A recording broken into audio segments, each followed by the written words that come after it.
My face shows it all. I was so bummed when I saw the image after I stamped it onto this scrapbooking layout. It's from a design that my girlfriend, Jen Patrick, shared with me last week when I was in Florida scrapbooking with my friends. And we were all working on these pages together and we were helping each other stamp. And then that happened.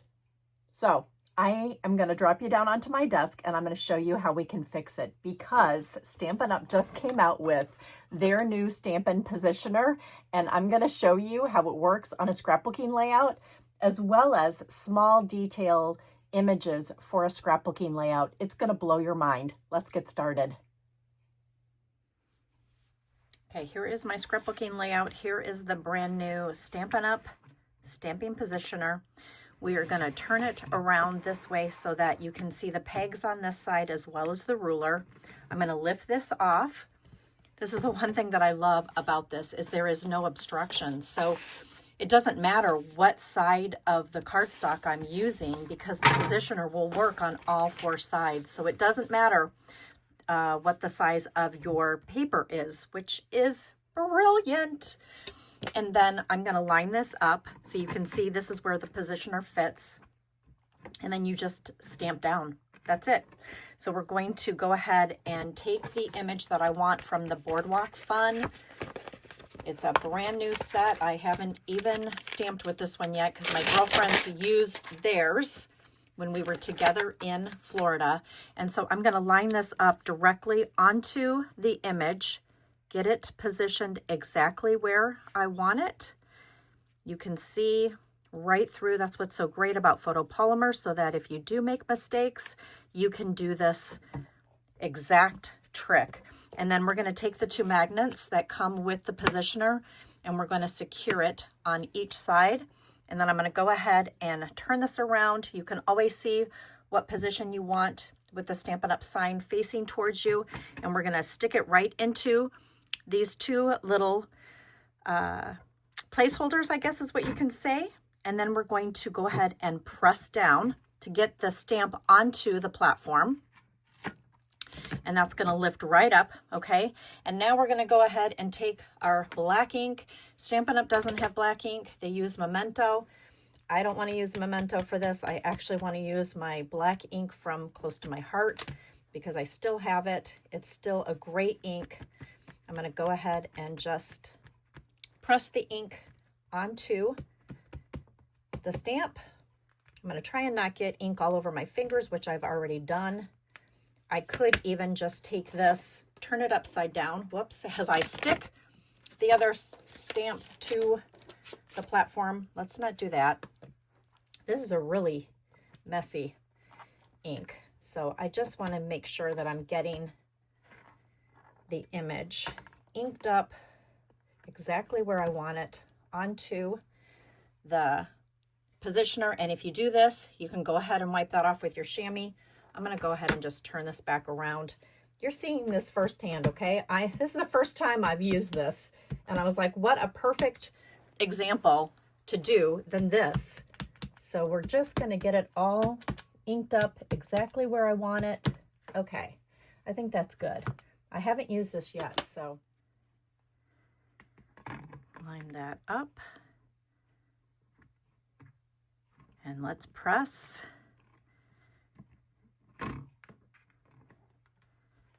And voila, look at that. Mistake corrected. Oh my goodness. Now let me show you how to use this platform stamping positioner with smaller images.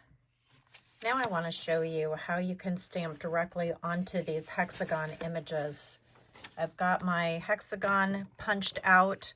You certainly could go ahead and stamp it first and then punch it out, but I didn't in this case. And so I want to show you how you can truly just take these magnets, line them up onto the positioner, get them where you want them.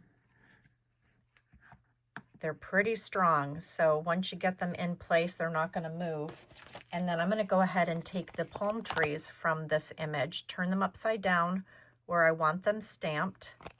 I'm going to use that tall one. I'm going to use this short one, just like that. I'm going to put the lid back on, just like this, kind of press them down to pick them up and gently, whoops, sometimes that happens, that's okay.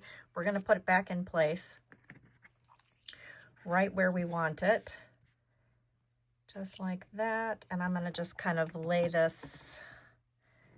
So I want this down just a little bit more, and that's okay. This is an example, so I might not use this one exactly, but I at least want to show you how to do this. So we're going to leave the magnets just like that. Let me go ahead and turn this upside down, and I'm going to just take my black ink now and carefully tap it onto this photopolymer stamp. Again, I haven't used these before, so you might need to tap and twist a little bit. Tap and twist. And now we're going to turn this upside down and put it back into those positioners. And oh, the magnet's going to be in the way, so that's not going to work. So we're going to need to move that. Let me just turn this upside down. See, we're learning as we go. And that's okay too. That is what this is all about, right? Showing you my mistakes so that you do not make them. So let's try it this way. Well, I don't think that's going to work either because we really want the image to be stamped down in here. So let's turn this upside down and see how is this going to fit on here. I think the magnet might also. So you know what, for this, we're going to just move it out of the way. Let's get this positioned because it's okay if it picks it up because we're going to just lift it off anyway. So that looks good. Okay, let's get some more ink on here because it is definitely not even. Okay, now let's turn this upside down and let's just give it a whirl. We're going to press it. And I love that I am using the little tearaway sheets that come with it. And look at that, it's perfect. So you can absolutely stamp this onto images, even small, like this hexagon punch. And those were some tips that I wanted to share. Now I want to show you what the other page looks like with the palm trees on it. The left page calls for the palm trees. I apologize if I said the right page. The right page is where the roller coaster is. So the left page, we need to stamp these little palm trees in this very bottom corner. So I want to show you how you're going to take your positioner now. We're going to move it in this direction because we're going to stamp the image on this page down in this corner. And let me just make sure that I did this correctly. So here is my roller coaster. We want to make sure that it's the right side because it is trimmed just slightly. So I'm going to take my cardstock and put it in this corner. And then I'm going to line up the palm trees that I want to use from this stamp sheet. And we want one to go in one direction and one is going to go in the opposite direction, just like so. And they're going to kind of, one is going to definitely come off the sheet, off the page. I'm pretty sure, actually they both do. So let's move this one down just a smidge more.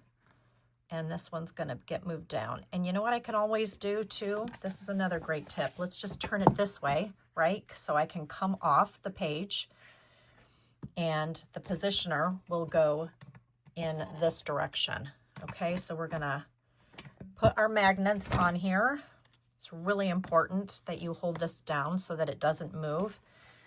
And we're going to put the positioner back in place. Let's pick up those images. Just like that. Looks good. Now let's get some ink on it.